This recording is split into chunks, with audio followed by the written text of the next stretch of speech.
Litre काढून दाखवलं असे माहीत नाही. हरियाणामध्ये 42 लिटर. घी देखा मगर बडगा नाही देखा. 42 लिटर दूधच बघितलं. पण कित्येक जणांनी हरियाणातल्या गाय आणल्या. मी सुद्धा 2 आणल्या. बघितलं 2 आणल्या, बघितलं, टिकवल्या. त्रासदायक, मेडिकलला त्रास, सांभाळायला त्रास, कारण त्यांचा जन्म आणि त्यांचं हवामान हे थंड आहे, आपल्यापेक्षा वेगळं आहे. कित्येक दिनाच्या गायी लय जण आले माझ्याकडं, अहो हरियाणाची गाय आणली, दूधच देत नाही. नाही देणार. तो मेंटेनन्स, ते हवामान त्याला मिळत नाही, ते दूध देणार नाही, आजारी पडतात. आणि वस्तुस्थिती अशी आहे, हरियाणाच्या गायी इथं येईपर्यंत किंवा आल्यानंतर 50% मरतात नक्कीच.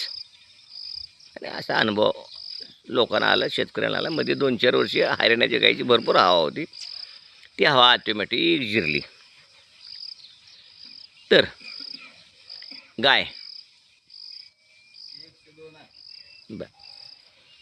गाय आपल्या 50 किलोमीटर परिसरातलीच घ्यायची. 50 किलोमीटरच्या पलीकडे लांब जायचं नाही. ती आपल्या हवामानात जन्मलेली असावी, आपल्या हवामानात जगलेली असावी, आपल्या हवामानात मोठी झालेली असावी. आणि याच्या पुढे जाऊन मी तुम्हाला एकच सांगेन, जर्सी क्रॉस, आपल्या देशी गायला जर्सी क्रॉस, HF गायला जर्सी क्रॉस, एक 75% जर्सी क्रॉस, 25% देशी रक्त असलेली गाय आपल्याकडे चांगली सुटेबल होते. म्हणून त्याच गायीचा विचार करायचा, दुसऱ्या गायीचा विचार अजिबात करायचा नाही. आणि त्या गायीचं दूध 3500 लिटर एका वेताला सेट करायचं. तुम्ही जर जर्सी गाय क्रॉसची सांभाळली तर ती वार्षिक वेद देते.